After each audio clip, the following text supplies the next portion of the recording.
الرجیم بسم اللہ الرحمن الرحیم وبہ نستعین وهو خیر المعین وصلی اللہ علی سیدنا محمد وآلہ الطاہرین الطیبین المعصومین۔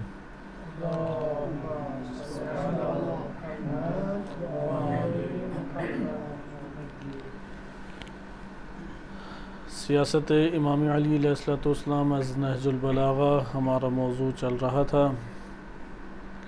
آپ کی خدمت میں گزشتہ دروس میں امام علی علیہ السلام کا حکمرانوں کا محاسبہ کرنے کا موضوع نہج البلاغہ سے پیش کیا گیا۔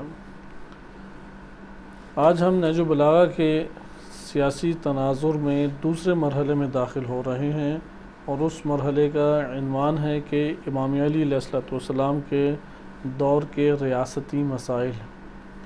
کیونکہ امام علی علیہ السلام ایک ایسی مملکت میں زندگی بسر کرتے تھے کہ جو وسیع و عریض مملکت تھی، اور ان کے دور میں شام سے ایران تک فتح ہو چکی تھی۔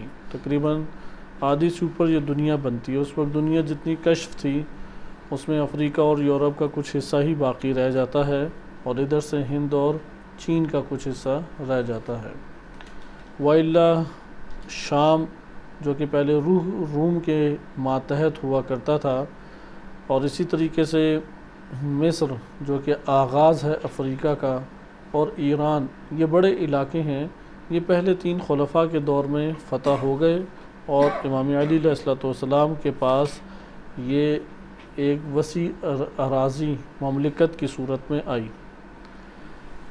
امام علی علیہ السلام کے ریاستی مسائل کیا ہیں؟ یہ ایک قدر اہم ٹاپک ہے، کیونکہ ہمارے آج کے جو مسائل ہیں ریاستی مسائل، وہ اسی سے منسلک ہیں۔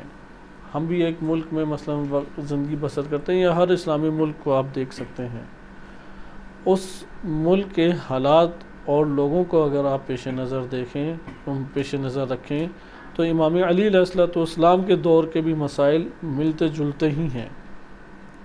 لہٰذا ہم امام علی علیہ السلام کی سیاسی حکمت عملی سے اپنے وطن عزیز یا اسلامی ممالک میں ایک تبدیلی کے لیے بہترین مشورہ پیش کر سکتے ہیں۔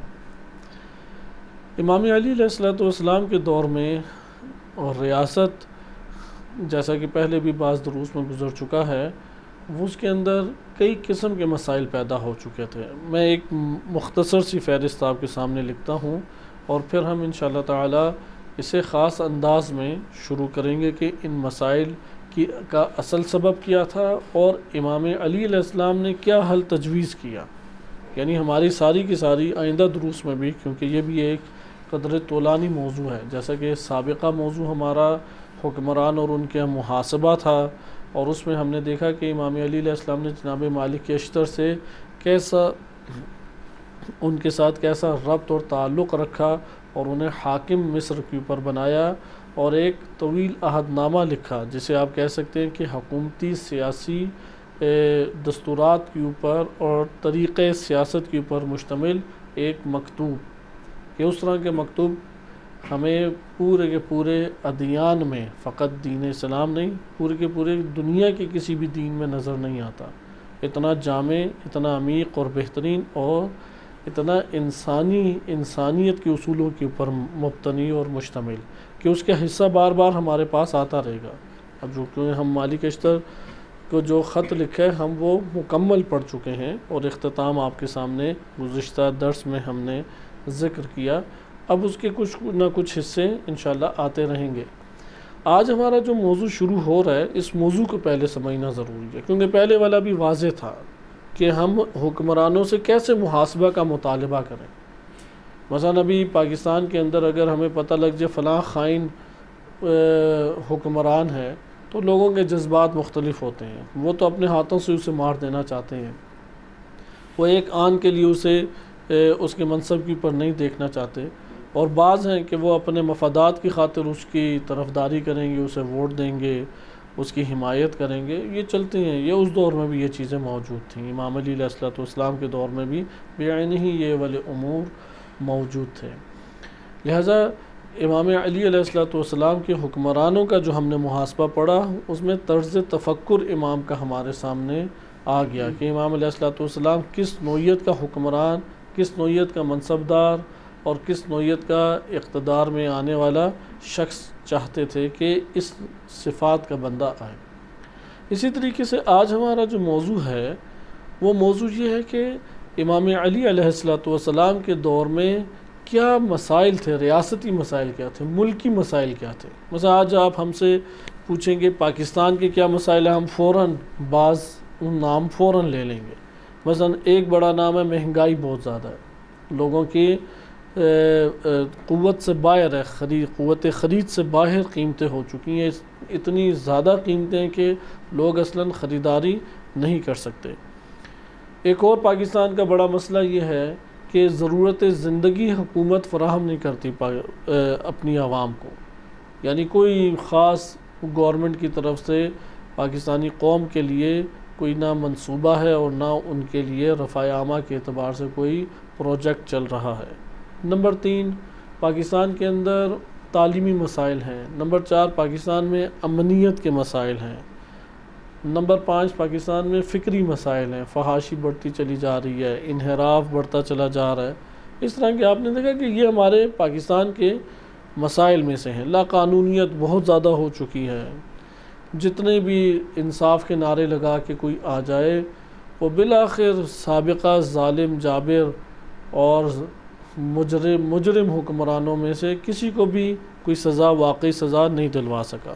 یہ لا قانونیت کی حد ہے کہ جو ہمیں بیان کرتی ہے۔ اسی طرح یہاں پہ ہم سوال ابھارتے ہیں، امام علی علیہ السلام بھی حاکم تھے، امیر المومنین علیہ السلام جب حاکم تھے تو اس وقت کے ریاستی مسائل کیا تھے؟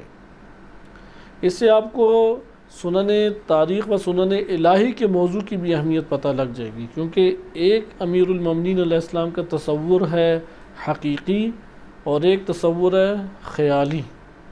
امام علی علیہ السلام کا ایک تصور ہے حقیقی اور ایک خیالی تصور ہے۔ پاکستان میں پچھلے تقریباً 40-45 سال سے اکثریت پاکستان میں جو امام علی علیہ السلام کا تعارف کرایا جا رہا ہے وہ تخیلاتی ہے، وہ تصوراتی ہے، وہ حقیقی امیر المومنین علیہ السلام کا اصلاً تصور ہی نہیں کرایا گیا۔ ہمارے ایک عزیز ہیں وہ کچھ مطالعات کی طرف گامزن ہوئے، کیونکہ پاکستان میں ہر دوسرا فرد ہی ایسا ہی ہے، وہ تصوراتی علی سے تو بڑی محبت کرتا ہے، حقیقی علی سے اسے قبول ہی نہیں کرتا کہ امام علی علیہ السلام ایسے ہو سکتے ہیں، اس لیے اسے تصوراتی امام علی بہت پسند ہے۔ تو بہرحال اس کی کوئی شیعہ سنی بحث کسی سے ہوئی تو اس کی وجہ سے وہ سوچنے پہ مجبور ہوا کہ میں جواب کیا دوں۔ اسی سوچ کے دائرے میں چلتے چلتے وہ یہ سوچنے لگا کہ امام علی علیہ السلام اچھا ہم دیکھیں ہیں کیا، ان کا تعارف کیا بنتا ہے۔ تو اسے جب حقیقی تعارف تھوڑا بہت اب اس نے خود مطالعہ شروع کیا اور کچھ نہ کچھ وہ مطالعہ میں کامیاب ہوا امام علی علیہ السلام کے اوصاف، ان کی مظلومیت اور ان کے موقف کو جاننے میں۔ تو اسی میں نے اس کو ایک محسن نقوی کی کلپ بھیجا امام علی علیہ السلام کا جنگ صفین کے بارے میں۔ تو وہ کہتا ہے کہ آج تو مزہ آ گیا امام علی علیہ السلام کے فضائل سن کے، یعنی ہوتا ہے نا قلبی حالت کھل جانا۔ اب محسن نقوی چونکہ بنیادی طور پہ شاعر تھے تو شاعری میں انہوں نے تخیل خود بنایا۔ مثلا جنگ صفین کا نقشہ ہی اس طرح کھینچا کہ دائیں مالک اشتر کھڑے تھے، بائیں ابراہیم بن مالک اشتر کھڑے تھے، اور علی کے 12 یا 11 فرزند تھے، اور ان فرزند میں علی علیہ السلام نے مثلا امام حسن مجتبیٰ 34 سال کے، امام حسین 33 سال کے، اور پھر پڑھتے پڑھتے کہ عباس تھے 13 سال کے، اور سب پہ علی نے نگاہ ڈالی، اور پھر مالک نے مالک ممبر سے کہا، جو مالک ہے اس نے مالک ممبر سے یہ کہا کہ ذرا ذرا لے آؤ، اور پھر عباس کو انہوں نے فٹ کی۔ جناب عباس علیہ السلام نے کتابوں کے مطابق اصلاً جنگ نہیں لڑی تھی، اور ابراہیم بن مالک اشتر تو تھے ہی نہیں اس میں۔ جنگ صفین ابھی انشاءاللہ ابھی آگے آئے گی۔ بہرحال ابھی ہم مواد سے بحث نہیں کرتے، کیونکہ مواد ایک چیز ہے، نہ تو ہم توقع نہیں رکھتے کہ بہت تحقیقی مواد کوئی خطیب عالم دین بھی پڑھ دے، کیونکہ وہ بھی 3-4 سال مدرسوں میں پڑھے ہوتے ہیں۔ اکثر معروف خطیب جو ہیں وہ ان کی نوعیت ایسی ہے، 4-5 سال انہوں نے بہت زیادہ ہوئے تو لگائے ہوتے ہیں، اور اس کے بعد وہ آ جاتے ہیں ممبر کے اوپر۔ تو ممبر میں چونکہ عوام نے قبول ہی ایسی مجالس کرنی ہیں کہ جس میں مصائب ایسے ہوں کہ آنسو نکلیں، اور فضائل ایسے ہوں کہ بندے کھڑے ہو جائیں، صرف زبان سے نعرے نہ لگائیں، تو وہ اس طرح کے اب پڑھنے انہوں نے ہوتے ہیں، تو وہ مجبور ہوتے ہیں پھر۔ اس لیے تحقیقات کا تو وقت ہی نہیں میسر آتا کہ ایک مسئلے میں تحقیقات کریں کہ اصل کتابوں میں تھا کیا، اس کا ربط کیا بنتا ہے۔ اس لیے چار ناچار آپ ابھی بڑے بڑے نام لے لیں ماضی کے، مثلا عرفان حیدر عابدی صاحب، یا اسی طریقے سے محسن نقوی صاحب، غضنفر تونسوی ہے، شوکت رضا شوکت ہے، تلاڑا، یا اس طرح کی یہ معروف ہیں پنجاب اور سندھ میں، یہ معروف شخصیات ہیں۔ اکثر عوام تو انہی کو سنتی ہے، کسی اور کو نہیں سنتی۔ باقی آج کے خطیب لے لیں کہ نام نہیں لیتا، کہ جن کو لاکھوں لوگ سنتے ہیں، وہ بھی قریب قریب ہی ان کا کلام ہے، کوئی دور کلام نہیں ہے۔ آپ ان کو حقیقی امیر المومنین علیہ السلام کا تعارف کرائیں گے، ان کے لیے بھی سمجھنا مشکل ہو جاتا ہے۔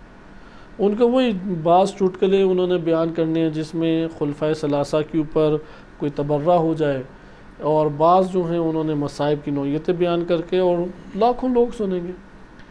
تو ہمارے ہاں یہ معاشرے میں ایک بحران پایا جاتا ہے کہ حقیقی امیر المومنین علیہ السلام کا تعارف اصلاً موجود ہی نہیں ہے۔ تصوراتی امیر المومنین سب کو ہی اچھے لگتے ہیں، کہ جس میں مالک جو ہے وہ مالک ممبر کے پاس آ کے عرض کرے کہ عباس کیسے جنگ لڑیں گے، اب پھر اس نے وہاں پہ خوب شاعری کی اور لوگ تو ادھر اٹھ کھڑے ہوئے، تو بقیہ پھر اس کے پیچھے پیچھے آئے اور انہوں نے خوب کہانیاں بنائیں، کہانیاں بنا کے، جیسے وہ جعفر جتوئی کا ہے کہ اللہ نے سیب کھایا، اس نے اللہ کو سیب کھلا دیا آگے سے، اور بہت سارے، یا نعوذ باللہ جناب سیدہ سلام اللہ علیہ کی چادر کے پیچھے چھپا ہوا ہے، حجاب اردو میں چادر کو کہتے ہیں، تو اس نے کہا کہ چادر اس طرف تو ہے نہیں، کیونکہ اللہ اور مخلوق کے درمیان حجابات تو گناہوں کے ہوتے ہیں، نورانیت کے بھی حجاب ہیں، تو اس نے کہا نہیں، حجاب کے پیچھے بندہ چھپتا ہے، تو اللہ چھپا ہوا ہے اس حجاب کے پیچھے۔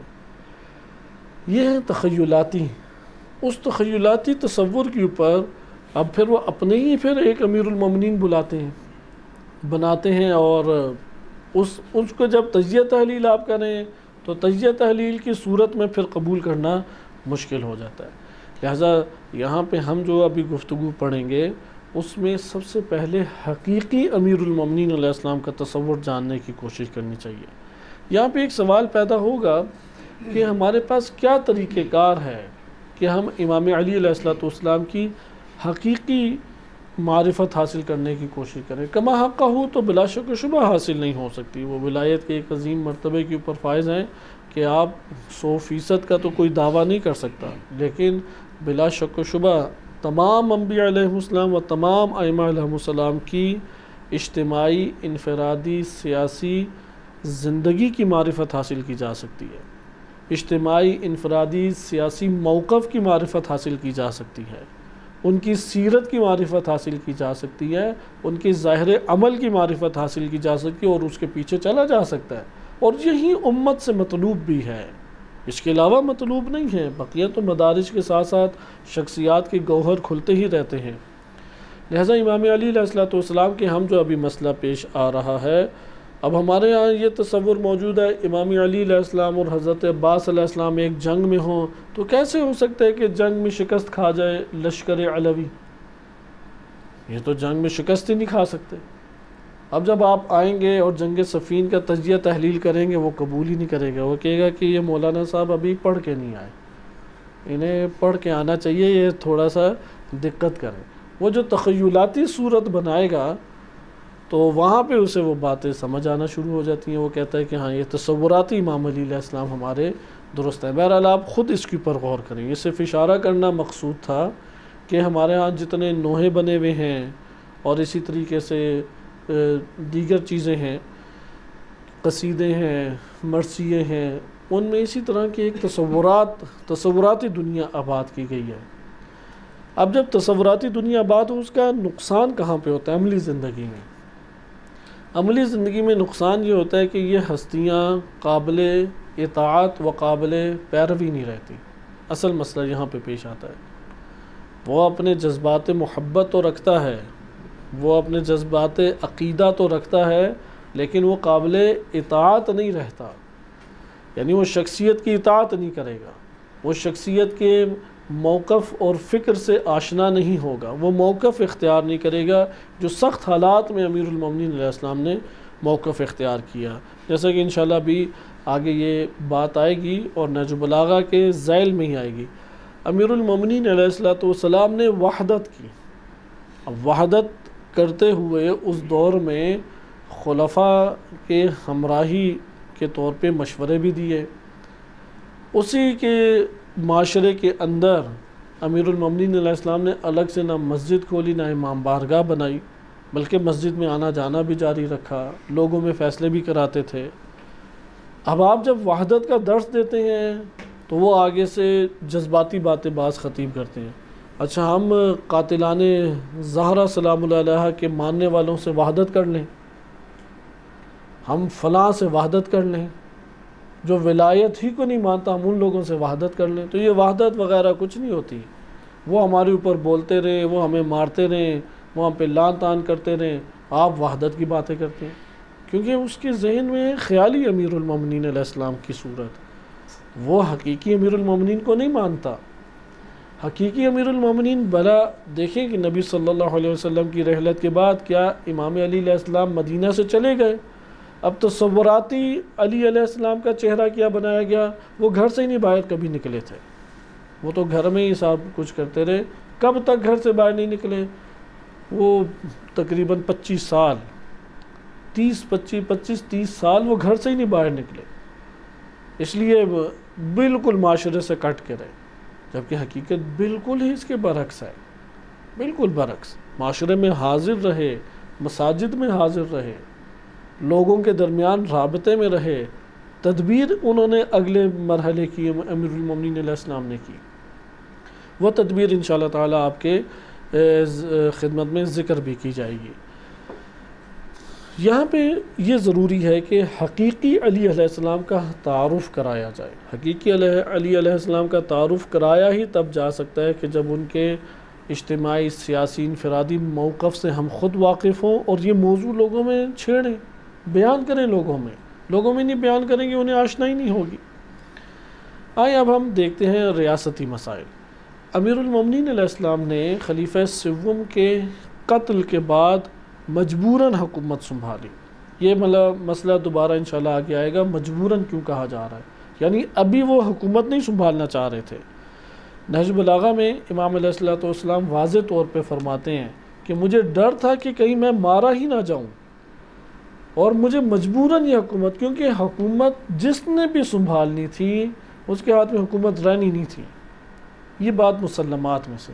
اگر وہ چلانا چاہتا ہے حکومت اصولوں کے مطابق، اسلامی تعلیمات کے مطابق، تو یہ حکومت نہیں چلنے والی تھی. اور اگر بالفرض امیر المومنین علیہ السلام کے علاوہ کسی اور کے ہاتھ میں بھی آ جاتی تو حکومت آرام سے نہیں چلنے والی تھی، کیونکہ مسائل بہت زیادہ پیدا ہو چکے تھے. اس لیے بعض اہل سنت نے یہ تبصرہ بھی کیا ہے کہ اگر علی علیہ السلام کے آپ مسائل کو دیکھیں، حکومتی مسائل کو دیکھیں، اور ان کے آس پاس جو افراد تھے انہوں نے جو مسائل جنم دیے اس کو دیکھیں، تو امام علی علیہ السلام کا 5 سال حکومت چلا لینا بھی معجزے سے کم نہیں ہے. یہ اہل سنت، محدثین اور بعض بزرگان کا کہنا ہے کہ یہ معجزے سے کم نہیں ہے جو 5 سال انہوں نے چلا لی. اس کی وجہ کیا ہے؟ اس کی وجہ انشاءاللہ تعالی آئے گی. بلکہ میں یہ پہلے یہ حصہ آپ کی خدمت میں پڑھ دوں، اس کو میں دوبارہ آپ کی خدمت میں بھی بیان کروں گا، کیونکہ ہم اپنے اس کلام کا جو سلسلہ ہے وہ کوشش کریں گے کہ ثقیفہ سے شروع کریں.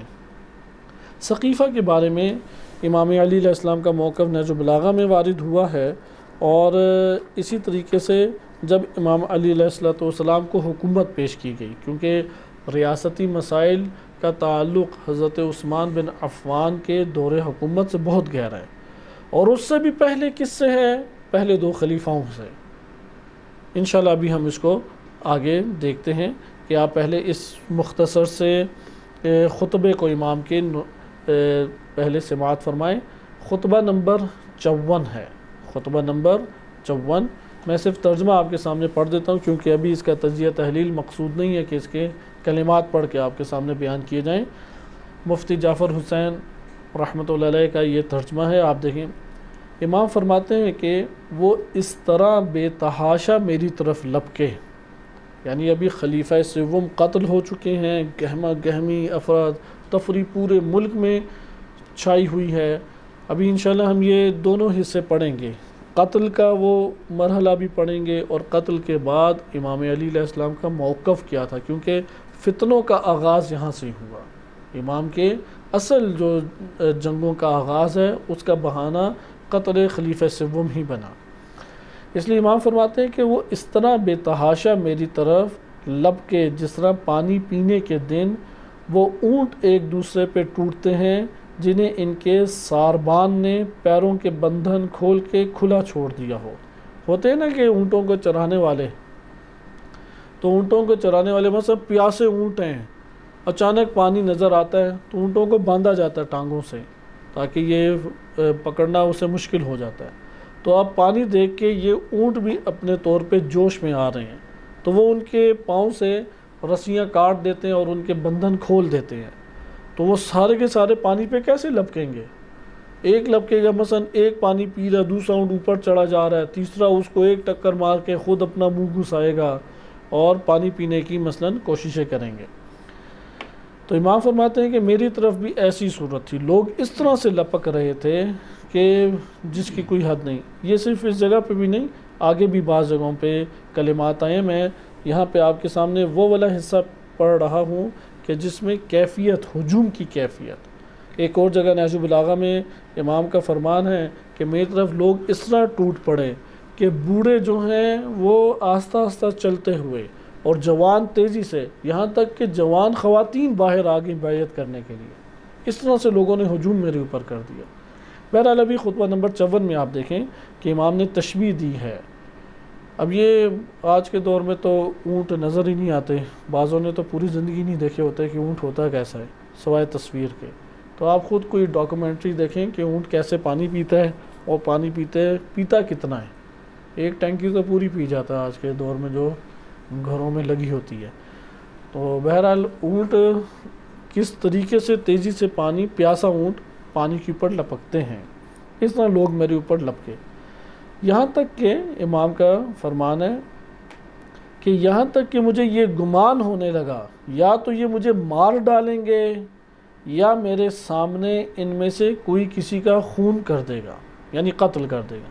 کہتے ہیں یا یہ مجھے مار ڈالیں گے یا ایک دوسرے کو نوچتے ہوئے کہ میرے ہاتھوں میں بیعت کر لیں، ایک دوسرے کو مار ڈالیں گے۔ اس طریقے سے وہ، یعنی حتی ظننت انہم قاتلیہ، کہ مجھے تو یہ ڈر لاحق ہو گیا کہ یہ تو مجھے قتل کر دیں گے اگر میں نے کہا کہ بیعت نہیں کرتا۔ اتنا رش اوپر آ گیا۔ او بعضهم قاتل بعض لدیہ، اور میرے سامنے ایک دوسرے کو یہ قتل کرنے لگ جائیں گے۔ وقد قلبت هذا الامر بطنہ وظہرہ، میں نے اس امر کو اندر سے اور باہر سے الٹ پلٹ کر کے دیکھا۔ کہتے ہیں میں نے اچھی طرح سے جائزہ لیا کہ میں نے اگر قبول کر لی خلافت کو اور بیعت کو قبول کر لیا تو ہوگا کیا۔ تو کہتے ہیں میں نے اندر سے اور باہر سے اس امر کو مکمل دیکھا۔ عربی کے آپ کلمات دیکھیں، اس میں معنی زیادہ واضح ہے۔ قلبت ھذا الامر، اس امر کو میں نے پورا الٹ پلٹ کیا۔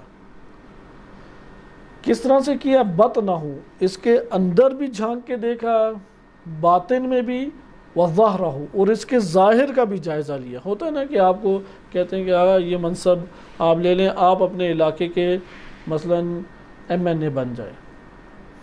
آج کل تو پیسے دے کے MNA بنتے ہیں، خواہش اتنی زیادہ ہوتی ہے، تو بالفرض آپ تقویٰ کی اوج پہ پہنچے ہوئے ہیں، آپ اس سے فرار کر رہے ہیں، تو لوگوں نے اب آپ کو گھیر لیا کہ نہیں جی آپ کے علاوہ تو ہمیں کوئی صالح اور ایک امین حاکم ملے گا ہی نہیں۔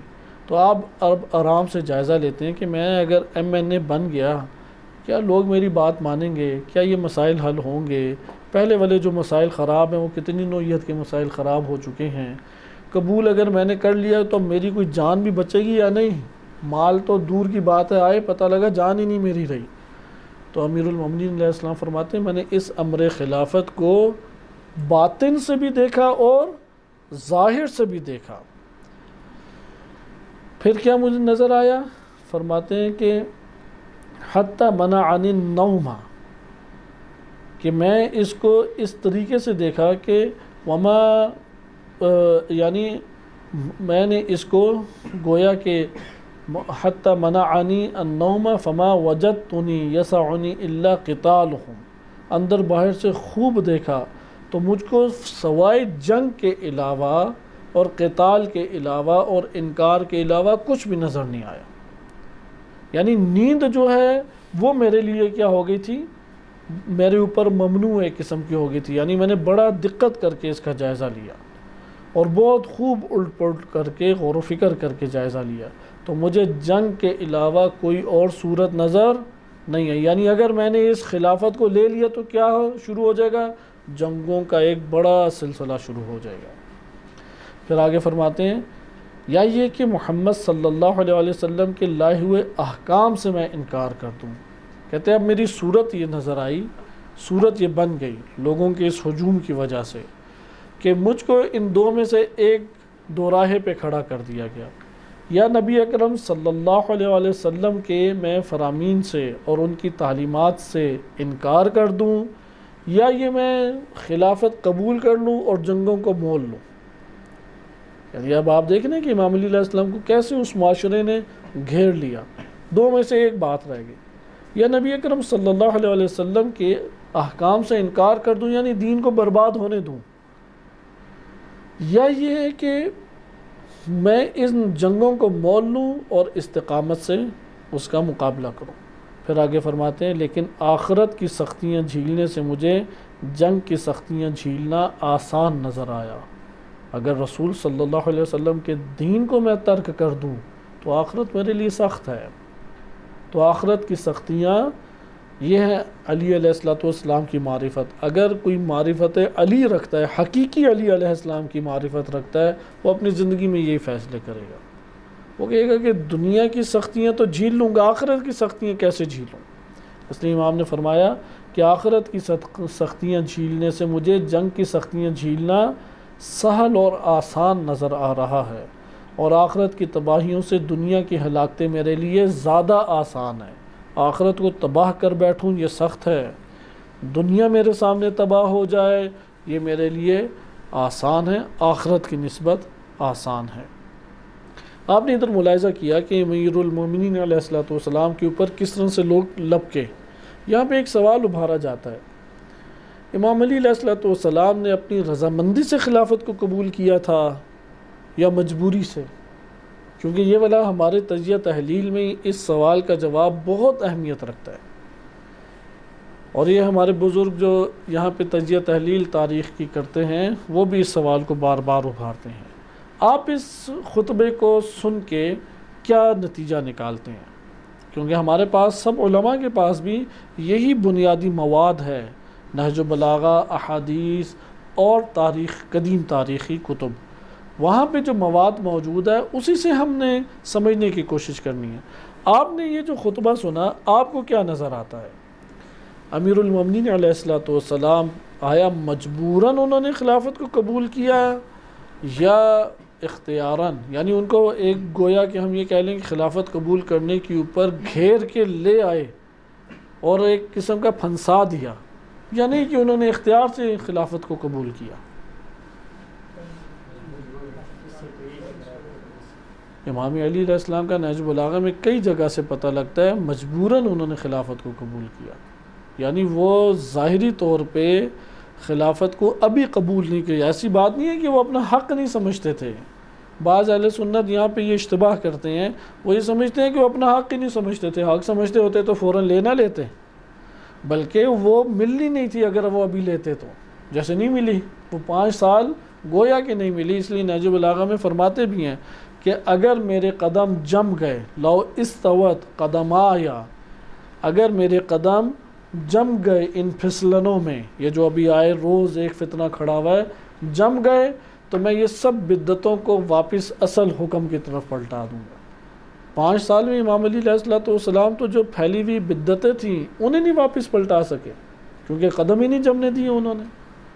اسی لیے اہل سنت بعض جو ناسبیت جن میں نہیں ہے، بزرگان ہیں ناسبیت جن میں نہیں ہے، وہ کہتے ہیں کہ علی علیہ السلام کو خلافت کرنے کب دیا ہے؟ جو تم یہ کہو کہ وہ خلیفہ بنے تھے، وہ بن تو گئے تو خلافت ہی نہیں کرنے دی۔ اور کس نے نہیں کرنے دی؟ قریبیوں نے نہیں کرنے دی۔ ابھی امام علی علیہ السلام نے پورے ملک میں اپنے حاکم وہ نافذ نہیں کیے تھے کہ جنگ جمل اوپر تھوپ دی گئی۔ جنگ جمل کس نے تھوپی؟ ابھی انشاءاللہ یہ موضوع آئے گا۔ وہ طلحہ اور زبیر 2 شخصیات ہیں، بزرگ شخصیات ہیں، بڑا نام ہے، با اثر شخصیات ہیں۔ وہ وہاں پہ ام المومنین کو مکہ لے گئے اور مکہ سے بصرہ میں انہوں نے اپنا اڈا بنایا اور بصرہ سے پورا کا پورا لشکر بنایا، اور پھر کوفہ کو وہ گھیر رہے تھے کہ امام علی علیہ السلام پھر کوفہ پہنچے، کیونکہ کوفہ اگر گھیرا جاتا تو پھر تو جنگ کا پانسا ہی پلٹ جاتا۔ ایسا آپ نے ملاحظہ کیا کہ امام علی علیہ السلام کو اصلاً وہ ابھی نافذ ہی نہیں کر سکے اپنے حاکم۔ ابھی جنگ جمل ختم ہوئی ہے تو جنگ صفین شروع ہو گئی۔ جنگ صفین میں فتنے کی جڑ ختم ہونے والی تھی کہ اپنے بے شعوری جو دشمن، اصل دشمن ہے امام علی علیہ السلام کی، وہ تھی بے شعوری، امت کی بے شعوری، اپنے لشکر کی بے شعوری، وہ جنگ نہروان کی صورت میں ابھر آئی۔ تو امام علی علیہ السلام کو گویا کہ خلافت کرنے ہی نہیں دی گئی۔ خلاصہ کلام یہ آپ نے ابھی دیکھا کہ اس مقام پہ ہمارے پاس یہ بات سامنے آئی کہ امیر المومنین علیہ السلام جو تدبیر اپنے امر خلافت و اپنے حق کو لینے کی رکھتے تھے، اس کے مطابق ابھی یہ مرحلہ نہیں تھا کہ خلافت لے لیتے۔ وہ سمجھتے تھے خلافت میرا حق ہے شروع سے ہی۔ نبی اکرم صلی اللہ علیہ وسلم کی زندگی میں بھی یہ سمجھتے تھے، واضح شیعہ سنی کتب میں دلیلیں ہیں اور ہم باز پڑھیں گے بھی، اور رسول اللہ صلی اللہ علیہ وسلم کی رحلت کے بعد بھی امام علی علیہ السلام مدعی تھے اور یہ سمجھتے تھے کہ خلافت میرا حق ہے، امامت میرا حق ہے، اور اس کے اوپر برقرار بھی رہے۔ اہل سنت کہتے ہیں کہ نہیں، وہ منصرف ہو گئے، جبکہ حقیقت یہ ہے کہ وہ برقرار رہے۔ اب برقرار رہے تو جب خلافت مل رہی ہے تو تدبیر کے مطابق ابھی خلافت کو پکڑنے کا فائدہ نہیں ہے، کیونکہ وہ سارے کے سارے فتنے کھڑے ہو جائیں گے، جنگیں شروع ہو جائیں گی۔ لیکن اب ہجوم ہی امام کی طرف اس طریقے سے بڑھا کہ امام کے پاس چارہ نہیں تھا، اور امیر المومنین علیہ السلام نے وہاں پہ خلافت کو اپنے ہاتھ میں لے لیا، اور جیسے ہی ہاتھ میں لیا مسائل خراب ہونا شروع ہو گئے۔ اس کی انشاءاللہ ہم ابھی وجہ دیکھتے ہیں۔ بس آپ نے اس جگہ پہ ملاحظہ کیا خلافت کے امر کو۔ یہاں پہ ہم پہلے دقت کریں کہ اس ملک کے جب امام علی علیہ السلام نے خلافت کو سنبھالا، اس ملک کے مسائل کیا تھے؟ بعض مسائل تو پہلے بھی گزر چکے ہیں۔ ان میں سب سے بڑا مسئلہ کیا تھا جو ابھی آپ کے علم میں ظاہر ہوتا ہے، یعنی ظاہراً آپ کو دکھائی دیتا ہے؟ وہ کیا نظر آتا ہے سب سے بڑا مسئلہ؟ امام علی علیہ السلام ابھی سمپل معاشرے کو مد نظر رکھیں، ہم پیچھے اسباب نہیں دیکھنا چاہ رہے۔ اسباب کیا تھے؟ یہ اسباب میں سے، بے شعوری اسباب میں سے ایک سبب ہے مسائل کا۔ ہم یہ دیکھنا چاہ رہے ہیں وہ مسائل ابھرے ہوئے۔ مثلا آج کے دور میں کرونا پھیلا ہوا ہے ہر جگہ، کیوں پھیلا ہے یہ الگ مسئلہ ہے ابھی، صحیح ہے؟ آج کے دور میں مثال کے طور پہ غربت پھیلی ہوئی ہے، ہر ملک میں پھیلی ہوئی ہے، کیوں پھیلی ہوئی ہے یہ بعد میں دیکھیں گے۔ امام علی علیہ السلام کے اس معاشرے میں کون سے مسائل پھیلے ہوئے تھے جب انہوں نے ملک سنبھالا؟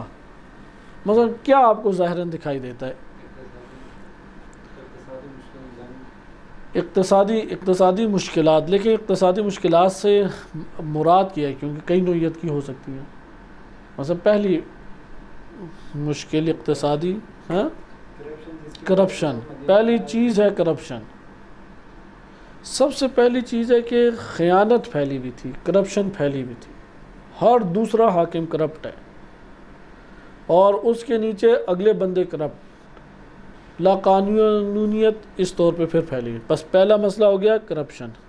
دوسرا مسئلہ جو ہمیں دکھائی دیتا ہے، ناامنیت پھیلی ہوئی تھی۔ اسی لیے مصر سے، کوفہ سے، بصرہ سے اور مدینہ میں اکابر صحابہ کہ انشاءاللہ بھی نام آئیں گے، وہ حضرت عثمان کے قتل میں شریک ہیں۔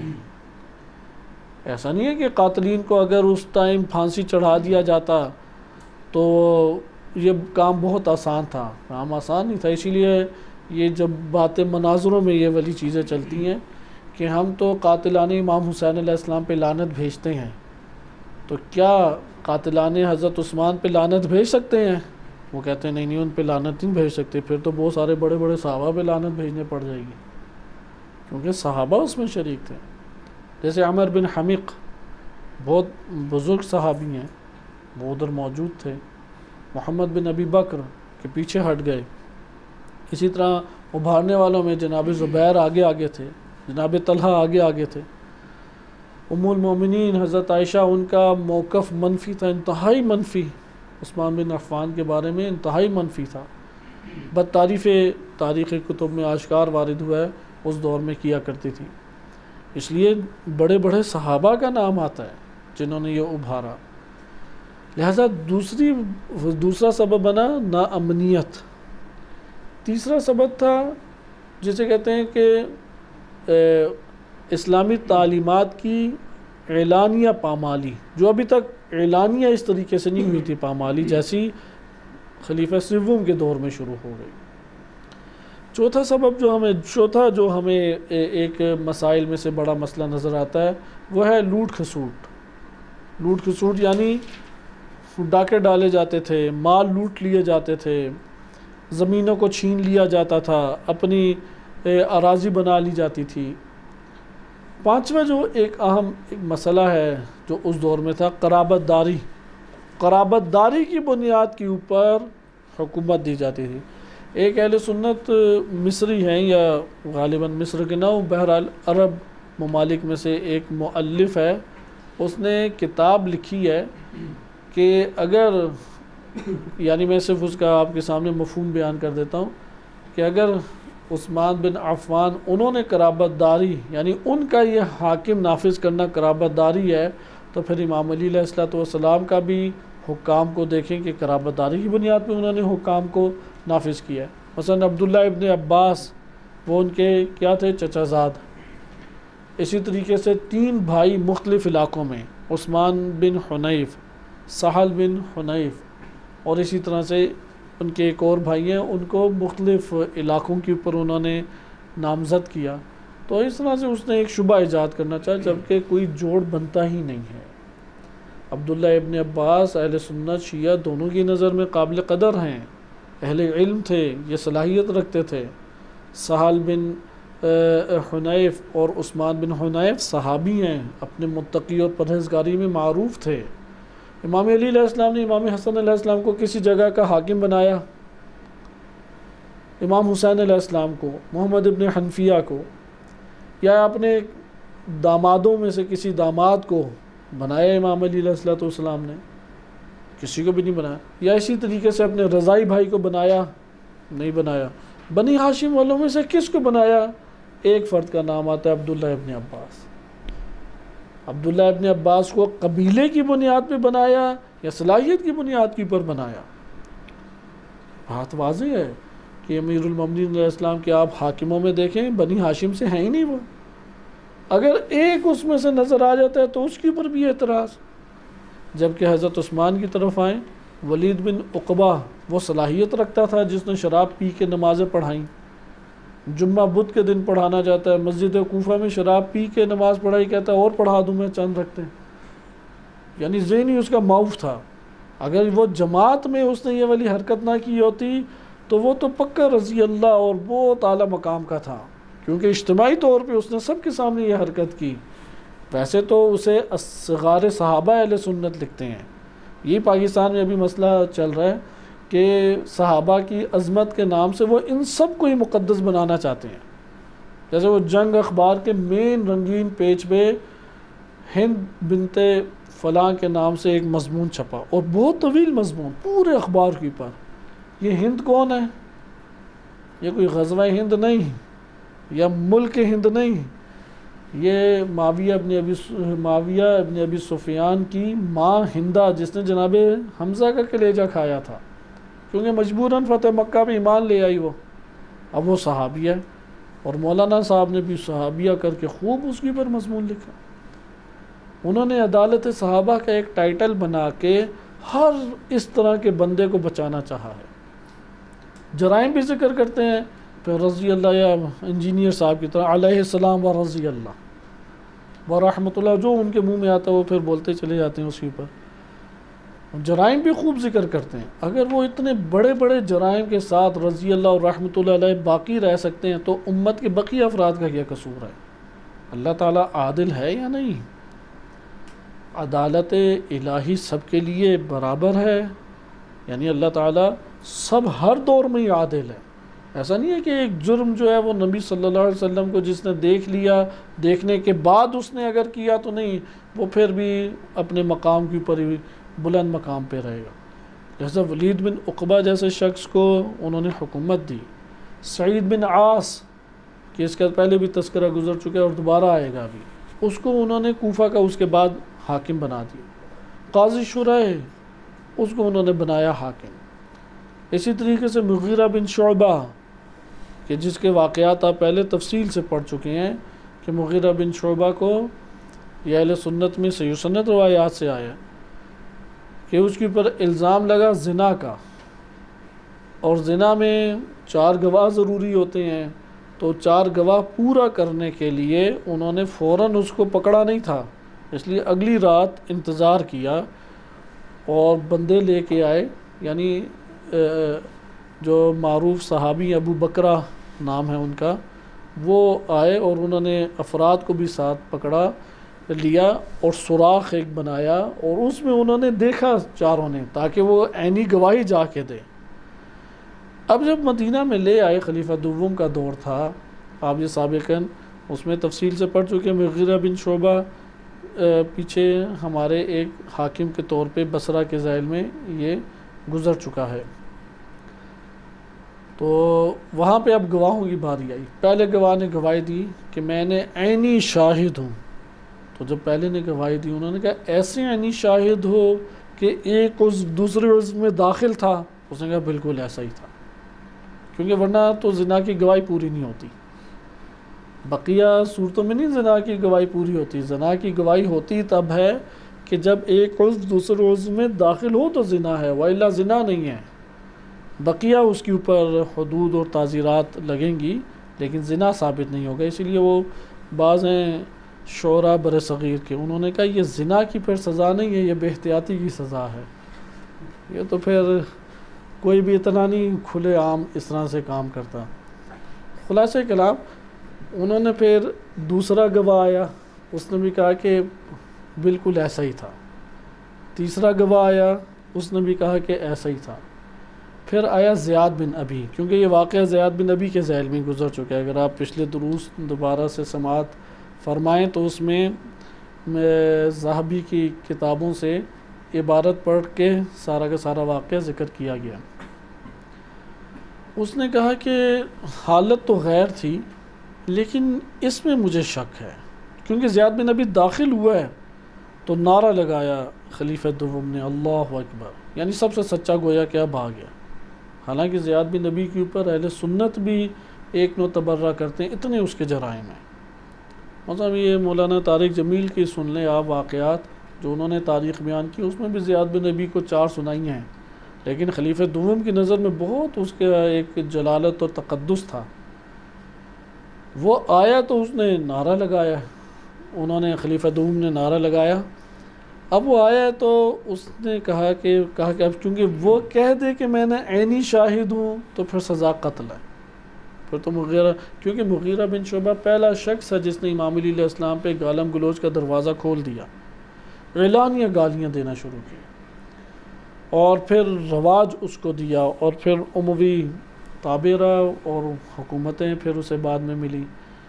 اور پاکستان میں تو کئی مسجدوں کے نام ہیں مغیرہ بن شعبہ. یہ اہل سنت اسی لیے یہ بات جو ابھی کانفرنس ابھی چل رہی ہیں وہ اس بہانے سے ادھر ہی لانا چاہتے ہیں. وہ صرف پہلے 3 خلفاء کے تقدس کے اوپر نہیں رکھنا چاہتے، وہ چاہتے ہیں کہ یہ لوگ جو ہیں جن کے بارے میں اہل سنت بھی منفی رائے دیتے ہیں ان کو وہ رضی اللہ قرار دے کے وہ بالا اور اعلیٰ پہنچا دیں جیسے اموی دور میں تھا.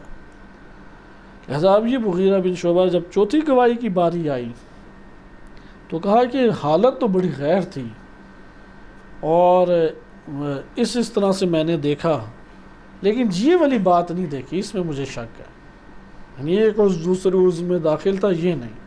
اس کے اوپر انہوں نے پھر تکبیر کا نعرہ خلیفہ دوم نے لگایا، اور بقیہ 3 کو کہا کہ ان کے اوپر حد جاری کی، اس نے تہمت لگائی ہے ایک مومن پہ، تو ان کو پھر کوڑے لگے تینوں کو۔ تو وہاں پہ امیر المومنین علیہ السلام موجود تھے، اہل سنت کتب میں آیا ہے، تو امام وہاں سے غصے کی حالت میں واپس پلٹے اور کہا کہ اگر زنا ثابت نہیں ہوتا تو وہ جس فحاشی کی حالت میں تھا اس کے اوپر کوئی حد اور تعزیر نہیں ہے،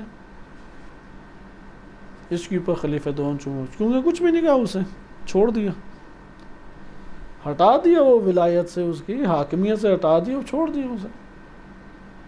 اب یہ آپ دیکھ لیں کہ معاشرے کے اندر اس سے کس طرح سے بدگمانیاں پھیلتی ہیں۔ آج بھی کوئی افراد دیکھے، کیونکہ حاکم کو انہوں نے پکڑا ہے ایک علاقے کے، عینی شاہدین نے پکڑا ہے، وہ مسجد میں نماز پڑھانے آیا تو لوگوں نے گھیر لیا کہ اس کے پیچھے نماز نہیں پڑھنی ہم نے۔ اب وہ جو عینی گواہ لے کے آئے تھے ان سب کو کوڑے لگے۔ تو یہ آپ نے ملاحظہ کیا کہ اس کا یہ مطلب ہوا، یہ مسائل جو اٹھ کھڑے ہوئے امام علی علیہ السلام کے دور خلافت میں، اس کے یعنی ایسا ہے کہ جیسے امام کو خلافت ملی تو یہ مسائل کھڑے ہو گئے، یا مسائل پہلے سے کھڑے ہوئے تھے؟ مسائل پہلے والوں نے کھڑے کیے ہیں، امام تو اسے حل ہی کرتے رہ گئے۔ لہذا مسائل کا سب سے پہلی بنیاد جو پڑی وہ ثقیفہ بن ساعدہ ہے۔ ثقیفہ بن ساعدہ کو ہمیں حتماً پڑھنا پڑے گا۔ ثقیفہ ایک جگہ تھی، بیٹھک تھی، جیسے ہوتی ہے نا آج بھی بعض دیہی علاقوں میں یہ رواج ہے کہ مرد حضرات اپنے تھوڑے گھر سے باہر بیٹھ کے ایک جھونپڑا ٹائپ سے لگاتے ہیں، گول دائرہ بنا کے بیٹھ جاتے ہیں، درمیان میں آگ وغیرہ جلتی ہے، قہوہ یا چائے شائے پیتے رہتے ہیں، تو اس کو کہتے ہیں کہ بیٹھک۔ تو یہ لوگ بھی بیٹھک، انصار والے نا بیٹھک میں بیٹھا کرتے تھے، یعنی ان کے گھروں کی پشت میں انہوں نے ایک بڑا سا میدان خالی رکھا ہوا تھا، یعنی اس طرح گھر تھے، یہ ایک دائرے میں یوں گھر تھے، ادھر سے آپ آ جا سکتے تھے، لیکن یہ جتنے گھر تھے ان کی پشت بنتی تھی، ان کا دروازہ پچھلی سائڈ پہ تھا، تو پشت بنتی تھی، اس لیے تمام گھروں سے کٹ جاتی تھی یہ جگہ۔ پشت ایسی تھی، آج کل تو کھڑکیوں کا زمانہ ہے، اس دور میں پشت پہ، گھر کی پشت پہ، گھر کے عقب میں وہاں پہ کھڑکیاں یا دروازے نہیں ہوا کرتے تھے، خالی دیوار تھی مثلاً، اس لیے یہ وہ سب سے وہ کٹ جاتے تھے، یہاں پہ آ کے وہ شام کے ٹائم بیٹھ کے گپ شپ خوب لگاتے تھے، واقعات وغیرہ پڑھنا سنانا، کچھ مسائل حل کیا کرتے تھے۔ جب وہ پھر اٹھ کے چلے جاتے تھے تو مدینہ کے جو فقراء تھے جن کے پاس کوئی رہنے سہنے کی جگہ ہی نہیں تھی تو وہ ادھر آ کے سو جاتے تھے، اور انہی لوگوں کے کھائے پیے بھی جو چیزیں بچی کچھ ہی ہوتی تھی اسے کھا کے اپنا پیٹ بھرتے تھے۔ یہ ثقیفہ کا میدان شمار ہوتا تھا، جو کہ انصار والوں کے مشورے کی جگہ کہہ سکتے ہیں، گپ شپ کی، بیٹھنے کی ایک جگہ، ملنے ملانے کی ایک جگہ تھی۔ نبی اکرم صلی اللہ علیہ وسلم کی رحلت کے بعد مسئلہ کھڑا ہو گیا کہ آیا نبی اکرم صلی اللہ علیہ وسلم کے بعد امیر المومنین علیہ السلام خلیفہ ہیں یا نہیں؟ امت کو اختیار ہے کہ کسی کو بھی خلیفہ چن لیا جائے، کیونکہ بقیہ تو کوئی بھی یہ دعوے دار نہیں تھا امام علی علیہ السلام کے علاوہ کہ میں خلیفہ ہوں، کوئی بھی دعوے دار آغاز میں نہیں تھا۔ اب یہاں پہ ہمارے پاس واقعات ہیں، ہم ثقیفہ کو حدیث کی کتابوں سے پڑھیں گے، تاریخ کی کتابوں پہ جو سننے والا ہے وہ اعتراض کر سکتا ہے کہ تاریخ میں جو کچھ آیا من گھڑت ڈال دیا گیا، کیونکہ ہم دیکھیں تو صحیح کہ وہ پہلی اینٹ کہاں پہ پڑی کہ جہاں سے مسئلہ کھڑا ہوا، اور امام علی علیہ السلام نے اس مسئلے کو کیسے ڈیل کیا، کیونکہ مسئلہ سیاسی ہے۔ ثقیفہ بن ساعدہ کا مسئلہ وہ ایک سیاسی مسئلہ ہے، وہ کوئی ایک انفرادی نوعیت کا مسئلہ نہیں ہے۔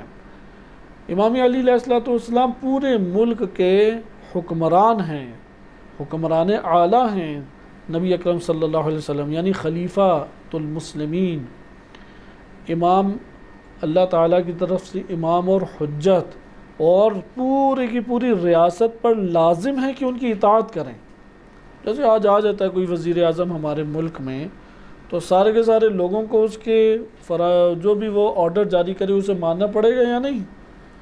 وہ پورے کے پورے ملک کا حاکم ہے، اور تمام قوتیں، چاہے وہ عدالتی قوتیں ہوں، فوجی قوتیں ہوں، یا کوئی اور بیوروکریسی ہو، ساری وزیر اعظم صاحب کے انڈر ہے۔ لہٰذا امام علی علیہ الصلوۃ والسلام پوری کی پوری ریاست کے حاکم تھے۔ یہ مکتب تشیع کا متفقہ طور پہ ایک عقیدہ ہے جسے امامت سے تعبیر کیا جاتا ہے۔ ہم ابھی عقائد کی بحث میں نہیں جائیں گے، ہم بس اتنا ہی ابھی ادھر پڑھتے ہیں کہ امیر المومنین نبی اکرم صلی اللہ علیہ وسلم نے صحیح السند روایات کے مطابق کئی مقامات پہ ان کی خلافت، ان کی امامت اور ان کی ولایت کا اعلان فرمایا، حتیٰ کہ غدیر خم میں سب سے عظیم الشان انہوں نے یہ خطاب فرمایا، اور اس کے بعد نبی صلی اللہ علیہ وسلم کی رحلت ہے۔ حضرت صلی اللہ علیہ وسلم کی جس دن رحلت ہوئی اور خبر پھیلی ہے، خلیفہ دوم ادھر پہنچ گئے۔ تبری کے مطابق ادھر خلیفہ اول ابھی مدینہ سے باہر تھے، تو معاملات اب تھوڑے سے پھیل رہے تھے، کیونکہ بہت بڑا صدمہ تھا مسلمانوں کے لیے، اور اس صدمے میں خدشہ یہ تھا کہ کوئی بھی اپنی خلافت کا اعلان نہ کر دے۔ اب چونکہ خلیفہ اول مدینہ میں نہیں ہیں، تو وہاں پہ خلیفہ دوم حضرت عمر نے فوراً جذباتی ایک تقریر کرتے ہوئے یہ جملہ بولا کہ نبی صلی اللہ علیہ وسلم کس نے کہا کہ رحلت کر گئے ہیں؟ جس نے کہا کہ وہ وفات پا گئے ہیں، میں اس کی گردن اڑا دوں گا۔ جس طرح موسیٰ 40 دنوں کے لیے چلے گئے تھے، یہ ابھی 40 دنوں کے لیے گئے ہوئے ہیں، واپس آ جائیں گے۔ تو بہرحال رسول اللہ صلی اللہ علیہ وسلم واپس آئیں یا نہ آئیں، خلیفہ اول اتنی دیر میں واپس آ گئے۔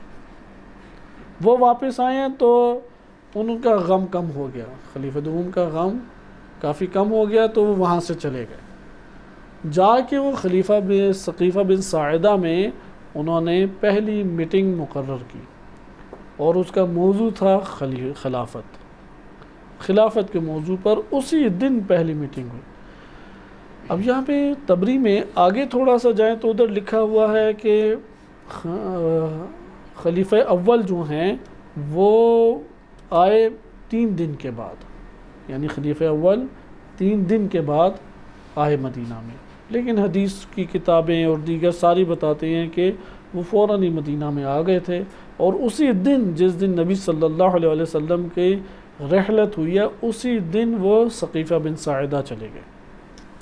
ثقیفہ بن ساعدہ میں کیا ماجرا ہوا، یہ انشاءاللہ تعالی ہم اگلے درس میں تفصیلی پڑھیں گے، اور امام علی علیہ السلام کا کیا موقف تھا۔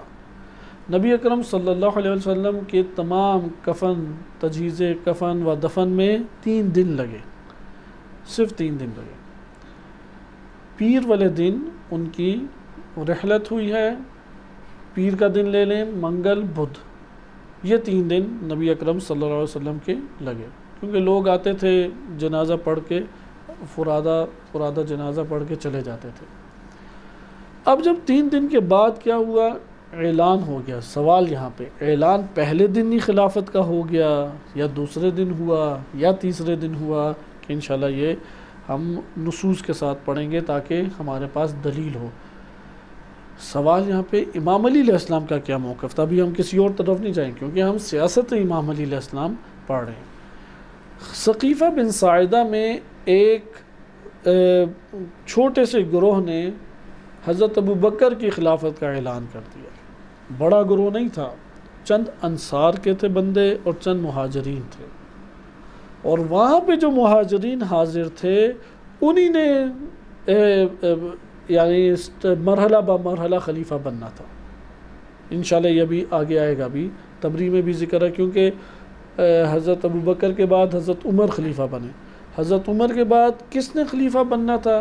وہ کہتے ہیں اگر ابو عبیدہ بن جراح ہوتے تو میں انہیں خلیفہ بناتا، اور اللہ کی بارگاہ میں کہتا کہ میں اس شخص کو اے اللہ خلیفہ بنا کے آیا ہوں اپنے بعد جسے تیرے رسول نے امین کہا ہے۔ تو وہ کہتے ہیں ابو عبیدہ بن جراح کو میں خلیفہ بناتا۔ اب وہ بھی نہیں تھے، جنگوں میں چلے گئے اس دنیا سے، تو بقیہ رہ گئے سعد بن ابی وقاص، عثمان بن عفان، اور اسی طریقے سے دیگر کے شورا سے۔ ہم اصل میں ثقیفہ سے تیزی سے نکل کے شورا میں آئیں گے، کیونکہ یہی 2 موضوع ہیں کہ جو نہج البلاغہ میں ذکر ہوئے ہیں۔ وَإِلَّا اگر نہج البلاغہ میں کسی اور کا تذکرہ ہوتا تو اس پہلو کو بھی ہم پڑھتے۔ امامت کا تذکرہ ہے امام علی علیہ السلام کا کہ میری امامت رسول صلی اللہ علیہ وسلم نے مجھے خلیفہ بنایا، یہ شواہد موجود ہیں، لیکن یہ ایک طویل بحث ہماری بن جاتی ہے۔ ہم ابھی سیاسی پہلو سے صرف اتنا جائزہ لیں کہ جب ثقیفہ بن ساعدہ میں ایک اور حاکم کھڑا ہو گیا تو اس حاکم کے بارے میں شیعہ سنی متفقہ طور پہ کتابوں میں اس وقت سیاسی موقف کیا تھا امام علی علیہ السلام کا۔ نمبر 2، یہ جو حاکم بنایا گیا یہ امت نے بنایا ہے یا چند افراد نے بنایا ہے؟ ان چند افراد میں آیا جماعت اہل حل و عقد موجود تھی یا اہل حل و عقد موجود نہیں تھی؟ یعنی اس امت میں مدینہ منورہ میں اکابر صحابہ وہاں پہ موجود تھے یا نہیں؟ آپ وہاں پہ دیکھیں گے کہ ثقیفہ بن ساعدہ میں انصار تھے، انصار میں بھی اوس اور خزرج کے چند بندے موجود تھے، اور مد مقابل میں چند مہاجرین تھے، 6-7 بندے تھے بس، اور کل تعداد بن جاتی ہے 10-12 یا 13-14 افراد کی۔ بالفرض ہم تھوڑے بڑھا دیتے ہیں، 30 افراد تھے۔ 30 افراد نے ایک حاکم کا انتخاب کیا، اور یہ جو حاکم ہے آیا یہ امت کی طرف سے سلیکٹ شدہ انتخاب شدہ حاکم کہلائے گا؟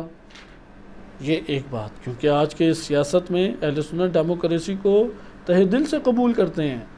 وہ تو کہتے ہیں ان کا تو کیونکہ مسلمانوں میں اصل اختلاف پڑا ہی سیاست کے موضوع پر تھا، خلافت اور امامت کے موضوع پہ، تو اہل سنت کہتے ہیں ڈیموکریسی ہونی چاہیے، امت جس کو اختیار دے دے کہ تم حاکم ہو اور قبول کر لے کہ تم حاکم ہو تو بس اسے قبول کر لینا چاہیے۔ ایران میں البتہ وہ نہیں مانتے اس قانون کو، ایران میں رہبر معظم کو اکثریت نے مان لیا ہے، پھر بھی یہ جو متعصب اہل سنت ہیں وہ نہیں مانتے، لیکن اوورآل ان کا عقیدہ یہی ہے، ڈیموکریسی کے اوپر ان کا عقیدہ موجود ہے۔ خلاصہ کلام، یہاں پہ جو حاکم چنا گیا ثقیفہ بن ساعدہ میں حاکم چنا گیا امیر المومنین علیہ السلام کا، ان کے اس چنے ہوئے حاکم کے بارے میں پہلا سیاسی موقف کیا ہے؟ شیعہ سنی دونوں کتابیں متفق ہیں، ہم انشاءاللہ اگلے درس میں صحیح بخاری اور صحیح مسلم سے پڑھیں گے۔ امیر المومنین علیہ السلام کا پہلا موقف انکار کا موقف ہے کہ میں اس حاکم کو تسلیم نہیں کرتا۔ پھر امام علی علیہ السلام سے پوچھا جاتا ہے کہ آپ بتائیں اگر آپ اس حاکم کو قبول نہیں کرتے تو کس کو قبول کرتے ہیں؟ کہتے ہیں میں خود حاکم ہوں، خلافت میرا حق ہے۔ لہذا امام کا رحلت رسول صلی اللہ علیہ وسلم کے بعد جو سیاسی موقف تھا وہ تھا ہی یہ کہ میں حاکم ہوں، میں خلیفہ ہوں، میں رہبر ہوں، اور میرے مد مقابل جو ہے میں اسے قبول نہیں کروں گا۔ اور یہ کب تک آپس میں کشمکش چلتی رہی؟ اہل سنت کتب کے مطابق 6 مہینے حد اقل، کیونکہ ان کی نظر میں 6 مہینے جناب سیدہ سلام اللہ علیہا وہ زندہ رہیں، لیکن جب وہ شہید ہو گئیں تو اس کے بعد امیر المومنین علیہ السلام باہر نکلے۔ یہ بخاری کی انشاءاللہ روایت آپ کے سامنے اگلے درس میں پڑھی جائے گی۔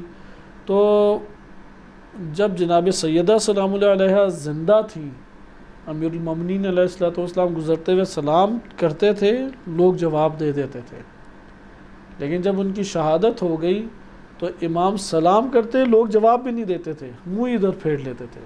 یہ وہ آئیڈیل مدینہ ہے جس کی بات چیت کی جاتی ہے عموماً، کہ امام علی علیہ السلام سے اس مدینہ کے اکثریتی افراد کا دیکھیں کیسا رویہ تھا۔ مدینہ کے اکثریت افراد جو ہیں ان کا رویہ تبدیل ہو گیا، اور اس کی اصل اساس کیا تھی؟ خلافت۔ چونکہ اہل سنت اس چیز کو قبول کرنے کے لیے آمادہ نہیں ہوتے، کیونکہ صرف ایک حدیث کی بنیاد پہ۔ وہ حدیث کیا ہے؟ وہ کہتے ہیں یہ صحیح سنت حدیث ہے کہ میرے بعد جو ہے وہ خلافت رہے گی 30 سال، اس کے بعد ملوکیت آ جائے گی۔ 30 سال یعنی صحیح رہیں گے۔ 30 سال میں جو مسائل پیدا ہو گئے وہ تو اتنے مسائل کبھی بھی پیدا نہیں ہوئے تھے۔ لہذا آپ آئیں اسے دیکھیں، یہ 40 سال، 30 سے 40 سال آپ کہہ لیں امیر المومنین علیہ السلام کی خلافت کو وہ قبول کرتے ہیں۔ 40 سال ملوکیت خلافت رہے گی، پھر ملوکیت آ جائے گی۔ اب اس جگہ پہ آپ ملاحظہ کریں کہ خلیفہ اول جب خلیفہ کے طور پہ چھوٹے سے ایک حلقے نے چن لیا اور امام کا شدید ٹکراؤ ہے، تو مدینے والے کس کا ساتھ دے رہے ہیں؟ سوال وہ جو مدینے والے ہیں وہ آیا امیر المومنین علیہ السلام کا ساتھ دے رہے ہیں یا یہ جو جماعت نے انتخاب کیا اس کا ساتھ دے رہے ہیں؟ یہ جو ایک چھوٹے سے گروہ نے انتخاب کیا تھا مدینے والوں نے ان کا ساتھ دیا۔ اب اہل سنت کتب کے مطابق ظاہری طور پہ امام علی علیہ السلام نے اکراہن و جبرن بیعت کر لی، اکراہن و جبرن بیعت کر لی۔ بیعت کے مسئلے کو ہم زیادہ لے کے نہیں جائیں گے، آج کل مناظروں میں یہ بڑا ابھرا ہوا مسئلہ ہے کہ آیا امام علی علیہ السلام نے بیعت کی تھی یا نہیں کی تھی۔ مکتب تشیع کی کتابوں میں صحیح السند اعتبار سے کوئی ایسا مواد نہیں آیا، کرنے نہ کرنے دونوں کا ہی تذکرہ نہیں آیا۔ تاریخی کتب سے اگر آپ لے کے آئیں تو زیادہ تاریخی شواہد یہ تھے کہ اکراہن بیعت کر لی گئی۔ سید مرتضیٰ علم الہدا انہوں نے بعض جگہوں پہ اکراہن کو پھر واضح کیا، کیونکہ اس دور میں مناظرے کا بڑا چرچا تھا، تو انہوں نے پھر اہل سنت کتب سے لے کے آئے کہ اکراہن بیعت ہوتی نہیں ہے، تو جبر کر کے کسی کو مجبور کیا گیا کہ تم میری بیعت کرو، وہ تو بیعت شرعی بیعت نہیں شمار ہوتی۔ تو اس طرح سے جو کہتے ہیں کہ بیعت نہیں کی، وہ اس عنوان سے امام علی علیہ السلام کے بارے میں کہتے ہیں کہ یہ اصلاً بیعت نہیں تھی۔ بعض کہتے ہیں کہ بالآخر اجباراً بھی بیعت کی، اور بیعت کی اجباراً تو وہ بیعت کہلائے گی۔ تیسرا قول یہ ہے کہ اصلاً بیعت کی ہی نہیں تھی، کیونکہ کہتے ہیں کہ جہاں جہاں بیعت کا تذکرہ ہے وہ ساری کی ساری اہل سنت کتب ہے، اس لیے بیعت کی ہی نہیں تھی۔ انہوں نے امام علی علیہ السلام کو اتنا ضعیف کیا کہ ان سے بیعت لینے کی انہیں حاجت اور نوبت ہی نہیں پیش آئی۔ یہ بہرحال تین قول ہمارے پاس موجود ہے۔ اہل سنت کہتے ہیں بیعت کر لی، متفق ہیں اس پہ اجباراً و اکراہن کی۔ جو ہمارے علماء میں قائل ہیں کہ بیعت کی، کیونکہ تاریخی شواہد یہ کہتے ہیں، اہل سنت کی تاریخ اور تاریخی شواہد یہی بات کہتے ہیں، تو کہتے ہیں کہ پھر وہ فقہ سے، علم فقہ سے استفادہ کرتے ہیں۔ اہل سنت شیعہ دونوں میں ہے کہ بیعت اختیاراً ہوتی ہے، اکراہن و اجباراً تو بیعت نہیں ہوتی۔ اور تیسرا قول یہ ہے کہ نہیں، امام علی علیہ السلام کو اس دور میں جو سیاسی حکمران تھے انہوں نے اتنا ضعیف کیا، اتنا کمزور کیا، اور ان کے انصار و اعوان کو اتنا منتشر کر دیا کہ انہیں امام علی علیہ السلام سے بیعت کی ضرورت ہی پھر دوبارہ پیش نہیں آئی۔ یہ ہمارے پاس ثقیفہ بن سعادہ کے حوالے سے چند مجموعی طور پہ نکات تھے جو آپ نے اس درس میں ملاحظہ کیے۔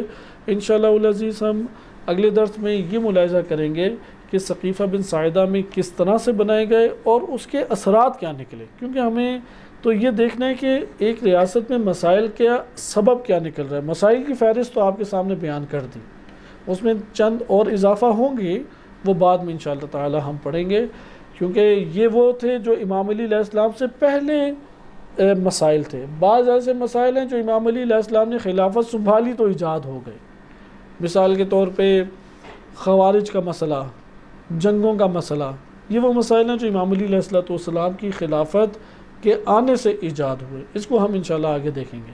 لیکن ان اسباب میں مثلا دینی طور پہ بہت ساری بدعتوں کا پھیل جانا، اس وقت جو بڑے بڑے علاقے تھے، کیونکہ ہم یہ تقسیم پڑھ چکے ہیں کہ امام علی علیہ السلام کے دور میں ملک کیسے تقسیم ہوتا تھا۔ آج ہمارا ملک کیسے تقسیم ہوتا ہے؟ صوبوں میں، اور صوبوں کے پھر مرکزی شہر ہوتے ہیں، پھر ضلع بنتے ہیں، ضلعوں کے نیچے مثال کے طور پہ پھر مختلف شہر اور گاؤں آتے چلے جاتے ہیں۔ امام علی علیہ السلام کے دور میں بڑے بڑے شہر ہوتے تھے، ان شہروں کے نیچے بہت سارے شہر ہوتے تھے۔ اب بڑے بڑے آپ شہروں کے نام لیں، اور اسی کے پر ہم اپنی گفتگو کا اختتام بھی کرتے ہیں۔ کون کون سے بڑے بڑے شہر تھے امام علی علیہ السلام کے دور میں؟ کافی بڑے بڑے، جس کے نیچے کئی آج کے دور میں تو چھوٹے چھوٹے کئی ممالک آ جاتے ہیں۔ ایک بڑا شہر ہے بصرہ، بصرہ کے نیچے پورا ایران آ جاتا تھا، جو موجودہ ایران ہے یہ بصرہ کے ماتحت شمار ہوتا تھا۔ دوسرا بڑا علاقہ شام جو ہے وہ انشاءاللہ اگلے درس میں آئے گا کہ یہ جب خلیفہ دوم کے دور میں آزاد ہوا تھا، اردن میں ایک حاکم تھا، فلسطین میں ایک حاکم تھا، دمشق میں، دمشق کہا جاتا تھا، شام جو ہے نا وہ پورے علاقے کو کہتے تھے، دمشق میں ایک حاکم تھا۔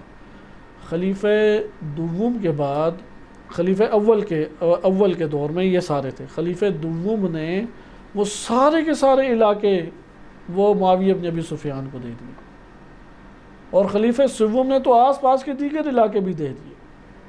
اس طرح سے آپ یہ دیکھیں گے کہ ہمارے لیے ثقیفہ بن ساعدہ بہت اہمیت کی حامل ہے۔ آخر وہ افراد جنہوں نے امام علی علیہ السلام کے خلاف بڑی قوت کے ساتھ اقدامات کیے، ان کو معاشرے کے اندر پر اثر کرنے والا کون تھا؟ اس لیے ثقیفہ بن ساعدہ ہمارا یعنی اگلا موضوع ہے ثقیفہ بن ساعدہ کے سیاسی اثرات، اس دور کی اسلامی ریاست کے اوپر سیاسی اثرات۔ انشاءاللہ تعالی اس کو اگلے درس میں ملاحظہ کریں گے۔ صلی اللہ علیہ سیدنا محمد و آلہ طاہرین۔